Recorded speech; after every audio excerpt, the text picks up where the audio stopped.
12억이라고 하는 빚을 사업을 하면서 지게 되고 그 빚을 진 채로 IMF를 맞았어요. 원금도 아니고 이자가 한 달에 5, 600씩 나갔어요. 근데 그걸 벗어나야 되겠다는 생각밖에 없었거든요. 그러니까 시골에 그 부모님 앞으로 돼 있는 뭐 전답들이 좀 있었을 거 아니야.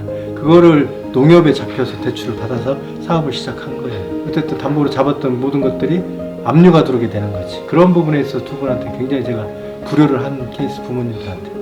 어떻게든 그걸 벗어나야 되겠다고 생각을 한 거지. 그 생각밖에 없었어요, 사실은. 12억이라는 빚을 그 단 6년 만에 다 갚아낸 거거든요. 부자는 무슨 뭐 그런 생각 하지도 않아요. 일단 빚만 갚는 것이 최우선이었고, 근데 이제 그렇게 빚을 갚고 나니까 회사가 잘못된 거야.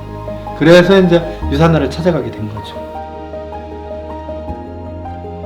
우리 스폰서님이 최고 리더님이시고 아주 잘 나가고 있는데 회사가 이제 철수라고 하는 게 그런 소리 들었을 때, 근데 사실 저는 그때 그 사업을 어떤 생각으로 생각했냐면 내 건강식품을 먹을 수 있는 돈만 생각했지 건강이 워낙 안 좋으니까. 그때 제가 암 걸렸잖아요. 그래서 내가 스폰서님한테 유산화 좀 알아보면 안 될까 하고 제가 물어봤더니 알아보러 간다고 가실란다고 그러대요. 그러니까 스폰서님께서 미국에서 가지고 온 제품을 제가 먹었죠. 그때 제가 이제 많이 아팠잖아요. 그리고 저는 병원에 갈 때도 유서를 다 써놓고 갔어요.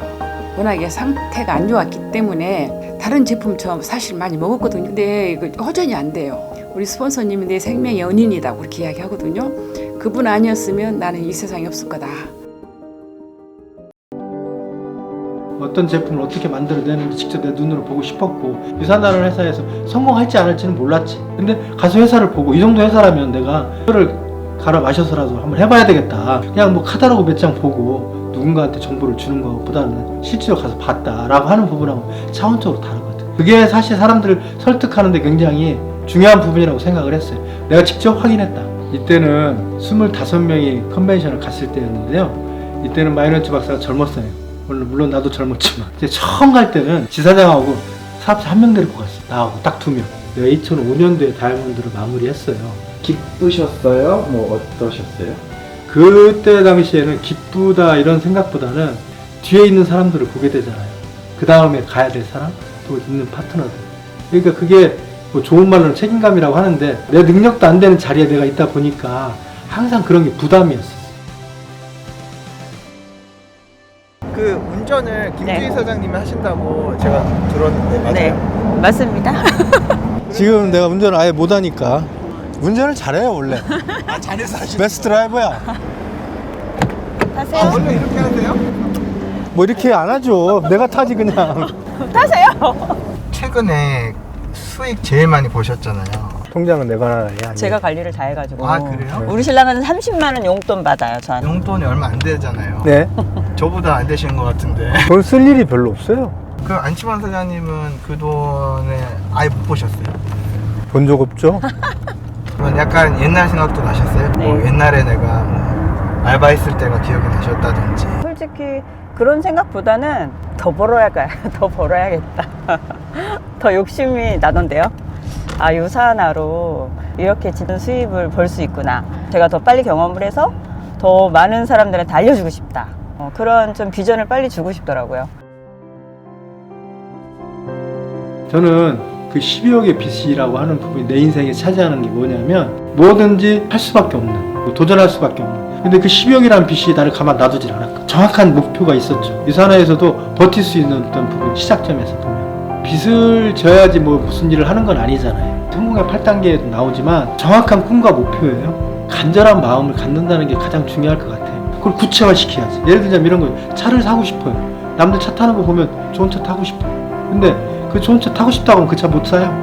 근데 그 차를 진짜 매장에 가서 어떻게 오다하는지, 한 달에 리스를 하려면 얼마가 들어가는지 직접 시승차도 타보고 가죽 냄새도 맡아보고 놀아봐야지.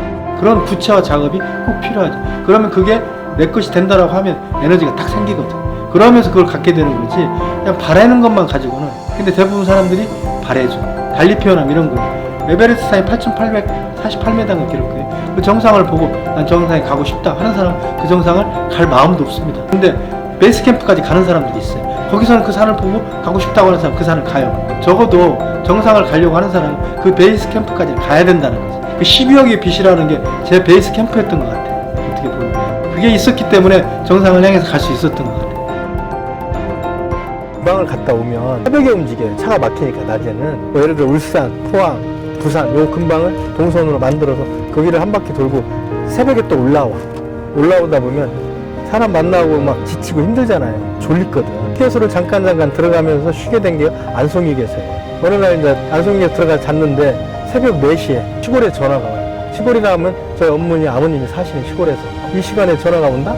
그때 당시 어머님이 굉장히 편찮으셨거든요. 전화를 받아보니 아니나 다를까 어머님이 돌아가셨거든요. 그래서 안송휴게소 자다가 부고 소식을 들었어요. 그때는 사실은 온리 완 하나 유산화만 생각했어요. 모든 우선순위가 장례를 치르러 시골에 갔다가 바로 올라와 또 일했거든요. 다른 건 일체 없어요. 그렇게 집중했었어요. 왜 그러냐면 그만큼 간절했었고 이게 그 꾸준함이라고 하는 부분이 우리 사업의 핵심적인 또 키워드 중 하나인데 그 꾸준한 게 어려운 걸 꾸준히 할 수는 없는 거야. 쉬운데 꾸준히 한다는 게 어려운 거지. 사람들이 쉽기 때문에 쉽게 포기하는 부분도 있는지도 몰라. 어려우면 쉽게 포기를 못 하거든. 내가 볼 때는 아주 쉬운 걸 반복하는 게 가장 어려운 것 같아. 자동차 사고가 난 다음에 저희 파트너들이 저한테 안식년을 줬어요. 그때 이제 제가 망가진 거지, 몸이. 다시 복귀할 때 어떤 모습으로 복귀할 것인가. 내가 이렇게 처져 있고 멘탈이 나간 모습으로 복귀할 건가, 아니면 다시 리더의 모습으로 복귀할 건가. 성장하는 리더의 모습으로 다시 그들 앞에 서는 거였어요. 성경 말씀에 그런 말이 나오더라고요. 헌옷을 벗고 새 옷을 입으라. 근데 정말 새 옷을 입고 싶다는 생각이 너무 간절한 거예요. 그래서 진짜 신문식에서 그 얘기를 했어요. 진짜 새 옷을 입고 싶다, 나는. 그게 실현된 거죠. 그래서 이제 승급을 해야 되겠다 결단을 했고, 김재리도 그럼 하자 해가지고 그때부터 이제 달리기 시작을 한 거예요. 승급을 하게 된 동기는 그냥 사실 건강이었죠. 이 사람을 좀 어떻게든 건강하게 만들면 어떻게 해야 되나, 결국에는 성장이죠. 이제 목표 설정이 딱 되고 나서는 아이들 케어는 조금 이제 뒤로 미루고 그 안식년이 2년이라는 기간 동안 저희 집에 찾아온 파트너들이 있을 거 아니에요.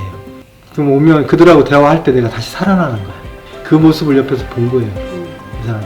유산화 얘기할 때 가장 행복해 하는구나. 우리 옆에 있지만 애들 둘 케어를 해야 되잖아요. 맨날 픽업하고 데리고 오고 해야 되는데 실제로 내가 지금 운전을 못 하니까. 그러면서도 이제 이 승급을 하면 달려야 되잖아요. 시스타 가면서 그걸 해내는 거예요, 같이. 그런 어떤 부분을 보면서 내 와이프 좀 대단한데?